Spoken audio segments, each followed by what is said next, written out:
Hello and welcome to another episode of Transfermarkt TV. My name's Stefan Bienkowski, he's Manuel Veth, and today we are talking about a Chelsea player in trouble, Kai Havertz, an exciting young player, a player who had the world at his feet, but one who's probably a little down on his luck right now and has been routinely linked with a move away from Stamford Bridge. If the current transfer rumours are to be believed, Manu, Real Madrid are hot on the tails, they're desperate to sign this young player, and let's just dive straight into this.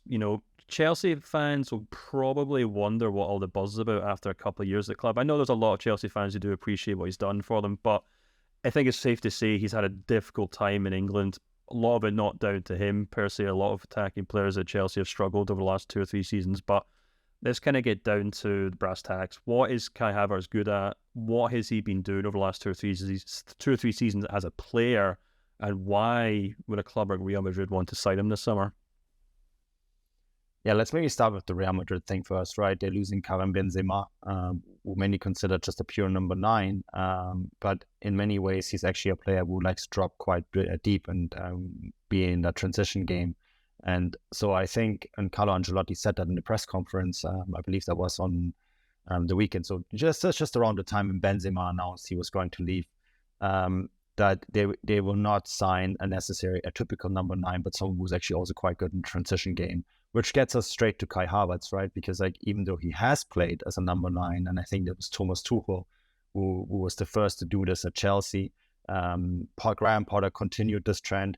And more interestingly too, and lots of people always say that he isn't really a number 9. I sometimes tend to agree with that, but a lot of coaches think that he is, because at the German national team, Hansi Flick and Joachim Löw, his predecessor, also played him there, right?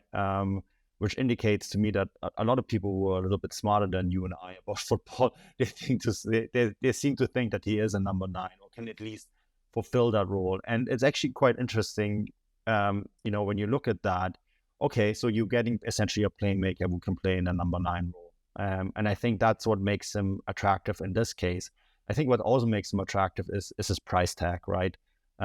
This is a asset under pressure, under stress, that it still has a lot of value because he's still really young.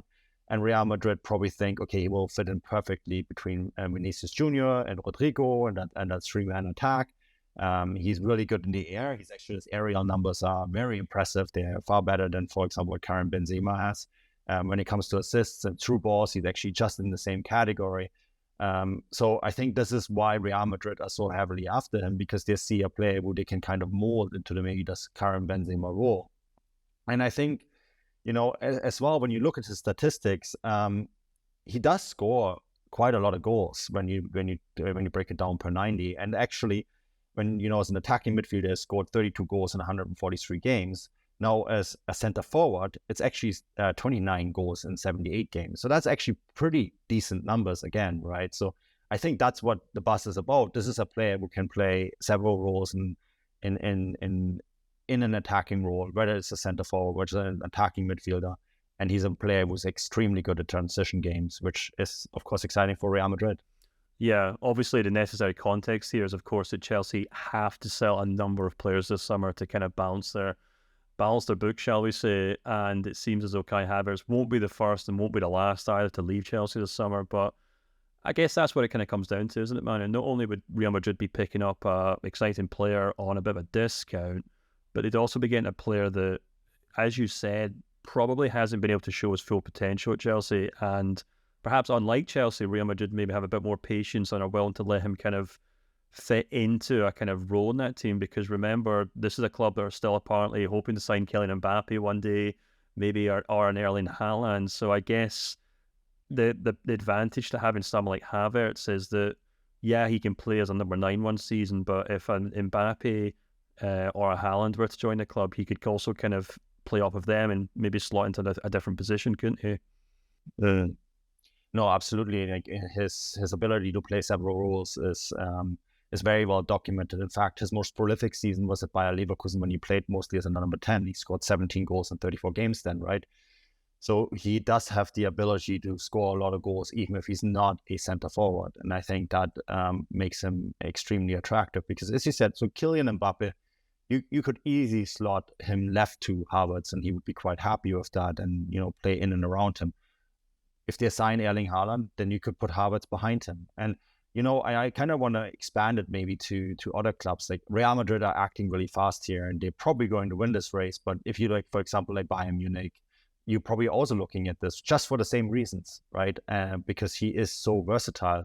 And I think even though at Chelsea, he didn't quite, by the numbers, have the success that many expected, at the end of the day, he still scored the winner in the Champions League final and at the Club World Cup, right?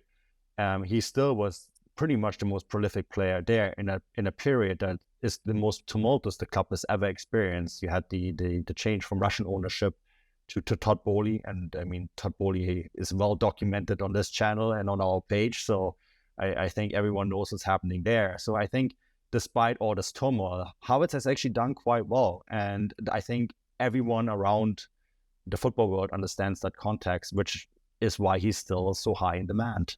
Yeah, absolutely. Well, it's something to keep an eye on as the summer transfer window kind of rumbles on. If you're looking to find out all the latest news on where Thomas Tuchel, where Kai Havertz could end up. I don't think Thomas Tuchel's going anywhere, but yeah, I think Kai Havertz. If you're looking to find out where he's been linked and what clubs are interested in him, you can go to the rumour page on our English domains. You can, of course, check out Manu's fantastic article on what Kai Havertz is good at, and all sorts of news as well there and in between as well. So until then, let us know what you think in the comments below. Do you think Kai Havertz should join Real Madrid? Do you think he's worked at Chelsea? Do you think it was a bit of a flop? Let us know. Like the page, like the video, and yeah, until next time, we'll see you soon. Thanks and bye-bye.